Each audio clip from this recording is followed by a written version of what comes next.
Alhamdulillah, Alhamdulillahilladzi syahru Ramadan alladzi unzila fihil Qur'an hudan linnasi wa bayyinatin minal huda wal furqan. Ashhadu an la ilaha illallah wahdahu la syarika lah, syahadatan wa salaman ala rasulillah. Wa ashhadu anna Muhammadan abduhu wa rasuluhu alladzi la nabiyya ba'dah. Allahumma salli ala Sayyidina Muhammad ibn Abdillah. Wa la hawla wa la quwwata illa billah, amma ba'd. Wa qala Allah ta'ala fi kitabihil karim, a'udzu billahi minasy syaithanir rajim, bismillahirrahmanirrahim. Ya ayyuhalladzina amanu taqullaha haqqa tuqatih wa la tamutunna illa wa antum muslimun. Wa qala ta'ala fi ayatil ukhra, ya ayyuhalladzina amanu kutiba alaikumus syiyam kama kutiba alal ladzina min qablikum la'allakum tattaqun. Shadaqallahul azim. Hadirin jamaah sidang salat Jumat yang dirahmati dan dimuliakan Allah Subhanahu wa taala. Tentunya kita bersyukur kepada Allah Subhanahu wa taala. Sampai saat hari ini Allah masih memberikan kita nikmat yang begitu banyak. Terutama nikmat iman, nikmat Islam, nikmat istiqamah. Sehingga kita dapat mengayunkan tangan kita, melangkahkan kaki kita ke tempat yang mulia ini dalam rangka melaksanakan perintah yang mulia, yaitu sholat Jumat berjamaah.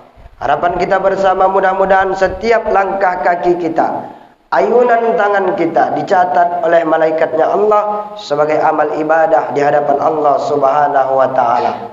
Salawat serta salam mari sama kita ucapkan kepada ruh junjungan kita, Nabi besar Muhammad Rasulullah sallallahu alaihi wasallam.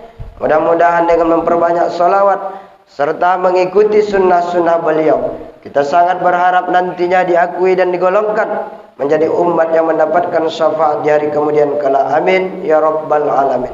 Hadirin jamaah sidang salat Jumat yang dirahmati dan dimuliakan Allah Subhanahu wa taala.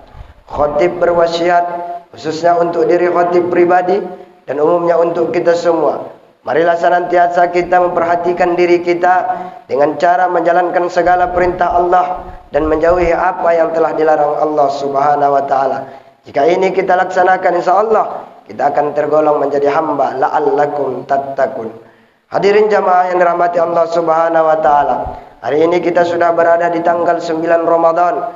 Kita berharap kepada Allah mudah-mudahan Allah sampaikan usia kita sehingga kita nanti sampai masuk ke dalam bulan Aidil Fitri, sehingga kita dapat melaksanakan perintah-perintah Allah sesuai dengan apa yang telah dianjurkan oleh Rasulnya. Amin ya rabbal alamin.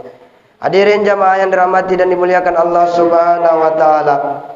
Dalam satu kesempatan ketika itu Rasulullah sallallahu alaihi wasallam bersama dengan para sahabatnya. Lalu Rasulullah bertanya dan memberitahukan kepada para sahabatnya. Bukanlah Rasulullah itu tidak tahu.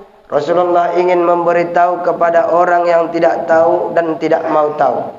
Rasulullah bertanya kepada para sahabatnya, ya ashabi, wahai para sahabat-sahabatku, wa qad dana syahru ramadana law ya'lamul ibadu ma fi ramadana latamannat ummati an yakuna sanatan. Wahai para sahabat-sahabatku, Ramadan telah tiba, kata Rasulullah. Seandainya seluruh hamba-hamba Allah itu mereka mengerti dan tahu apa saja yang terdapat di dalam bulan Ramadan, tentunya seluruh umatku mereka tidak akan mau Ramadan itu hanya sebulan. Mereka ingin Ramadan itu setahun penuh. Tapi sayang, 1000 kali sayang, banyak hari ini yang mengaku umat Rasulullah, yang mengaku hamba Allah, mereka tidak mengerti dan tidak mengetahui apa saja yang terdapat di dalam bulan suci Ramadan, sehingga tidak terpanggil hati dan pikiran mereka untuk melaksanakan ibadah yang diwajibkan Allah, terutama adalah ibadah puasa di siang Ramadan dan melaksanakan salat qiyamul lail, salat tarawih di malam harinya. Makanya hadirin jamaah yang dirahmati Allah Subhanahu wa taala, Allah membatasi bahasanya dalam Al-Quran. Bukanlah dia menyeru ya ayuhan nas, ya ayuhal Islam, bukan. Tetapi yang diseru Allah, ya ayuhal ladzi, wahai orang-orang yang beriman. Hanya mereka orang-orang yang berimanlah yang percaya dan yang mau melaksanakan perintah Allah. Kalau dia hanya sekedar Islam, kalau dia apalagi manusia, dia tidak akan mau untuk melaksanakan perintah Allah. Hadirin jamaah yang dirahmati Allah Subhanahu wa taala. Lalu apa saja yang terdapat di dalam bulan Ramadan? Tentunya banyak hal-hal yang terdapat di dalam bulan Ramadan. Tapi di antara yang banyak itu, yang pertama, bulan Ramadan adalah terdapat satu perintah yang wajib, yang mana perintah ini bukan hanya diwajibkan di kalangan umat Rasulullah sallallahu alaihi wasallam, bahkan umat sebelum umat Rasulullah pun mereka sudah diwajibkan untuk melaksanakan ibadah puasa. Ya ayyuhallazina amanu kutiba alaikumusiyam kama kutiba alal ladzina min qablikum la'allakum tattaqun.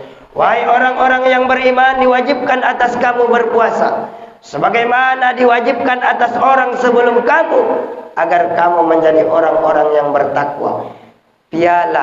Piagam tertinggi di hadapan Allah yang diberikan Allah kepada orang-orang yang beriman bukanlah pangkat jabatan dan kekuasaan, bukanlah harta yang banyak berlimpah luah, bukanlah wajah yang tampan dan indah, tetapi piagam tertinggi bagi orang-orang yang melaksanakan segala perintah Allah dan melaksanakan apa yang telah dilarang Allah adalah takwa. Inna akramakum indallah atqakum. Sesungguhnya yang paling mulia di antara kamu adalah yang paling bertakwa di hadapan Allah Subhanahu wa taala.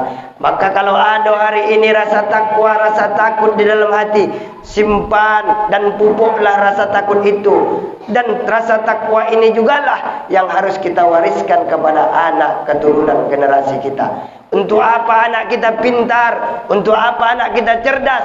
Kalau tak ada rasa takut di dalam hatinya. Untuk apa mereka dipanggil orang hebat? Namanya di mana-mana. Kalau di hadapan Allah mereka tidak ada apa-apanya. Hadirin jamaah yang dirahmati Allah Subhanahu wa taala. Pertama, perintah wajib harus kita laksanakan sebagaimana yang disebutkan dalam firman Allah tadi. Maka kita orang-orang yang mengaku beriman, maka wajiblah kita melaksanakan ibadah puasa. Yang kedua, apa yang terdapat di dalam bulan Ramadan? Satu anugerah terbesar yang diturunkan Allah di bulan Ramadan. Syahrul Ramadan allazi unzila fil Quran hudal lin-nasi wa bayyinatin minal huda wal furqan. Pada bulan Ramadan Allah menurunkan Al-Quran. Untuk apa Allah turunkan Al-Quran? Hudal lin-nas, petunjuk bagi manusia. Bahkan bukan hanya orang yang beriman, seluruh manusia. Kalaulah seluruh manusia, biar dia beriman atau tak beriman, biar dia kafir atau Islam, kalau petunjuk dalam hidupnya, pedoman dalam hidupnya, kompas dalam hidupnya adalah Al-Quran, dia akan selamat dunia sampai akhirat. Tapi sayang hari ini banyak manusia, mereka pedoman hidupnya, kompas dalam hidupnya bukan lagi Al-Quran, tetapi menurut akal dan kemauannya. Kalau kata akalnya baik, maka baiklah dia laksanakan. Tidak peduli kalau Al-Quran itu melarang. Hadirin jamaah yang dirahmati Allah Subhanahu wa taala. Terlebih-lebih hari ini tidak lagi menjadi rahasia. Mereka melaksanakan ibadah puasa, mereka melaksanakan ibadah salat, tapi mereka tetap mengambil duit rentenir, duit riba, duit haram. Yang jelas-jelas Allah Subhanahu wa taala mengatakan dalam Al-Qur'an, wa halallahu bai'a wa haramar riba. Allah menghalalkan jual beli dan Allah mengharamkan riba. Tapi banyak dari kalangan umat Islam, banyak dari kalangan yang mereka mengaku beriman, banyak dari kalangan yang mengaku bahwa Al-Quran adalah pedoman hidupnya, tapi mereka jugalah yang melanggar apa yang telah ditetapkan Allah. Mereka mengambil duit-duit haram, dia bawa, dia bangunkan ke rumahnya, mereka beribadah dalam rumahnya. Apakah ibadah dalam rumahnya diterima Allah? Tidak, karena dari hasil haram tak akan mungkin Allah terima amal ibadah kita. Hati-hati jamaah yang dirahmati Allah Subhanahu wa taala. Kalau memang kita mengaku Islam, kalau memang kita mengaku beriman, kembalilah kepada Al-Quran. Di samping kita membaca Al-Quran, dan amalkanlah isi Al-Quran. Membaca dan menghafal Al-Quran itu mudah, tapi yang sangat susah dan sulit adalah menerapkan isi Al-Quran dalam hidup berkehidupan. Maka inilah yang harus kita perhatikan. Jangan hanya sekedar membaca, tapi terapkanlah isi Al-Quran dalam hidup berkehidupan. Supaya apa? Supaya kita selamat dunia sampai akhirat. Yang ketiga, bulan Ramadan adalah syahrul maghfirah, bulan yang penuh dengan ampunan. Siapapun di antara kita pastilah mempunyai dosa, baik itu dosa yang besar maupun dosa yang kecil, baik itu dosa yang disengaja maupun tidak disengaja. Siapapun di antara kita pasti pernah melakukan kesilapan, kesalahan. Tetapi sebaik-baik manusia bukan mereka yang tak pernah melakukan kesalahan, tapi sebaik-baik manusia yang mereka ketika itu sadar dan mereka berjanji tidak akan mengulangi perbuatan yang sama di masa yang akan datang dengan cara tubu ilallah taubatan nasuha. Salah satu jalan supaya Allah mengampunkan dosa-dosa kita adalah dengan cara melaksanakan ibadah puasa di siang Ramadan dan melaksanakan salat tarawih di malam Ramadan. Sebagaimana disebutkan Rasulullah SAW dalam hadisnya, "Man shama Ramadana imana wa ihtisaban, ghufira lahu ma taqaddama min dambi." Barang siapa yang berpuasa di siang Ramadan karena iman dan mengharapkan ridha dan ampunan dari Allah, maka Allah akan ampunkan dosa-dosanya yang telah lalu. Bahkan bukan hanya di siang hari kita dituntut, di malam harinya, man qama ramadana imana wahtisaban ghufira lahu ma taqaddama min dambi. Barang siapa man qama melaksanakan qiyamul lail, salat malam, biar itu salat tarawih maupun salat tahajud, salat witir, salat hajat, salat taubat dan lain sebagainya, karena iman mengharapkan ridha dan ampunan dari Allah, maka Allah akan ampunkan dosa-dosa kita yang telah lalu maupun yang akan datang. Makanya nanti tanda orang-orang yang mendapatkan malam Lailatul Qadar, tanda orang-orang yang berhasil ibadah Ramadannya bukan ketika dia di dalam bulan Ramadan, ketika nanti dia keluar dari bulan Ramadan.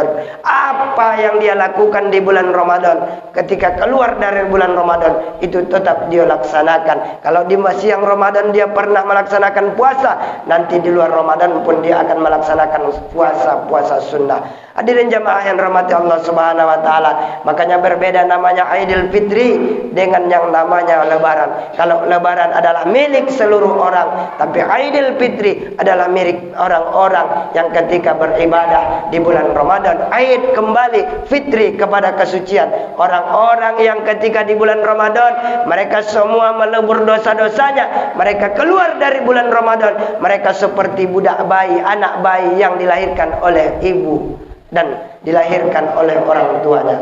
Hadirin jamaah yang rahmati Allah Subhanahu wa taala, demikianlah khutbah ini. Mudah-mudahan bermanfaat khususnya untuk diri saya pribadi dan umumnya untuk kita semua. Barakallahu li wa lakum fil Qur'anil azim wa nafa'ni wa iyyakum bima fihi minal ayati wa dzikril hakim wa taqabbal minni wa minkum tilawatahu innahu huwal ghafurur rahim.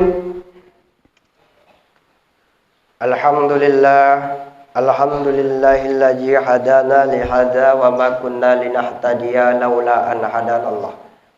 Asyhadu an la ilaha illallah wahdahu la syarika lah wa asyhadu anna Muhammadan abduhu wa rasuluhu alladzi la nabiyya ba'dah. Allahumma salli ala sayyidina Muhammad wa ala alihi sayyidina Muhammad, amma ba'du. Fa ya ayyuhan nas ittaqullaha haqqa tuqatih wa la tamutunna illa wa antum muslimun. Wa qala Allah ta'ala fi kitabihil karim, bismillahirrahmanirrahim, innallaha wa malaikatahu yusholluna 'alan nabi ya ayyuhalladzina amanu shallu 'alaihi wa sallimu taslima. Allahumma salli ala sayyidina Muhammad wa ala ali sayyidina Muhammad كما صليت على سيدنا إبراهيم وعلى آل إبراهيم وبارك على سيدنا محمد وعلى آله سيدنا محمد كما باركت على سيدنا إبراهيم وعلى آل سيدنا إبراهيم في العالمين إنك حميد مجيد اللهم اغفر للمسلمين والمسلمات والمؤمنين والمؤمنات الأحياء منهم والأموات إنك سميع قريب مجيب الدعوات ويا قاضي الحاجات ربنا آتنا في الدنيا حسنة وفي الآخرة حسنة وقنا عذاب النار عباد الله إن الله يأمر بالعدل والإحسان وإيتاء ذي القربى وينهى عن الفحشاء والمنكر والبغي يعظكم لعلكم تذكرون فاذكروا الله يذكركم ولذكر الله أكبر أقيموا الصلاة